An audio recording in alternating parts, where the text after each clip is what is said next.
Yeah, let me now dwell on the verse 16. I want to point out something to you.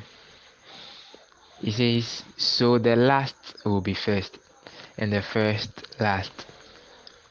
For many are called, but few are chosen. You see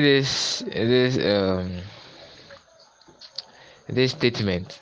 Many are called, but few are chosen.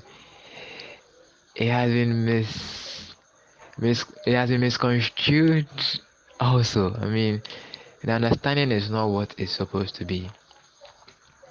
It says, for many are called, but few are chosen. So, the usual understanding is that, God has called, or let me say, we've all been called by God, right? But then at the end of it all, He's going to select only few out of those He has called.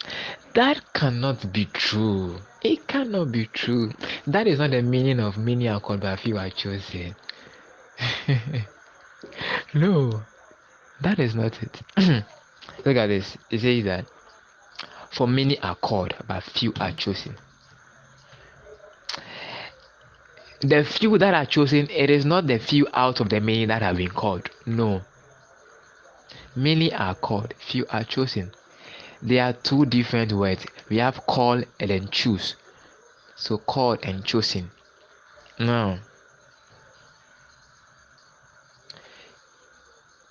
you can, you know, specially appoint or choose someone or ordain someone for a particular work, right? You can select or you can choose, right? So you would intentionally choose or handpick some people to perform a particular task, right? Or to handle a particular position. But then you can call. Okay, let me put this way. Assuming you are holding a party, right? Let's say a feast,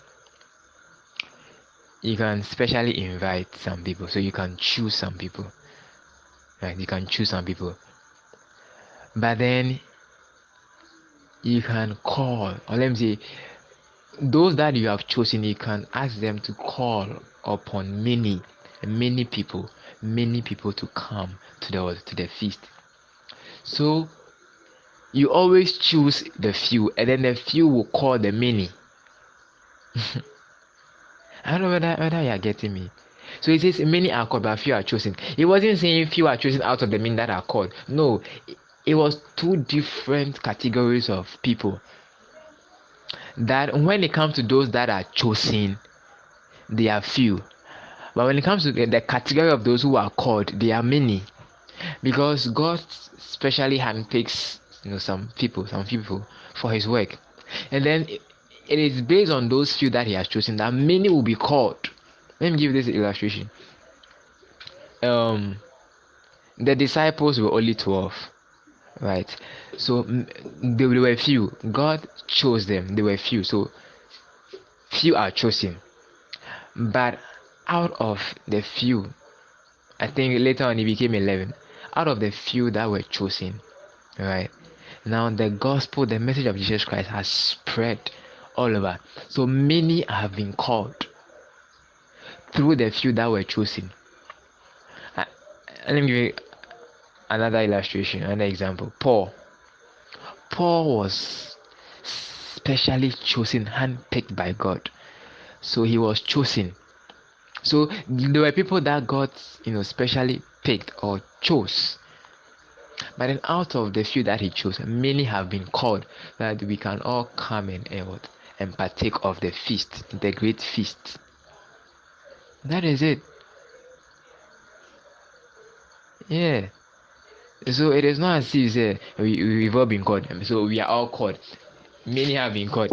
It's not like you see when you are organizing a competition, many are called, right? Many are called for in the competition. Or let me say we are playing. Let me say we are playing qualifiers. Okay, we are playing qualifiers. So we've all been called, but then in the end, few will be chosen out of the many that have been called. And that is not the interpretation here. Sometimes we see it from that perspective. No, no, no, no, no. It's not like we've all been called, and then in the end, God is going to select. He's going to do some selection, and then He's going to reject the rest. No, it is two different categories. When it comes to those who are chosen, they are few. So God specially appointed some people. But then out of those He specially appointed, many were called. So it was through the few that were chosen that many have been called. So now we have many people that have been called into the body of Christ or into the work of the ministry. Right? Yeah. But then it started with the few that were chosen. I believe you get me. Yeah, thank you.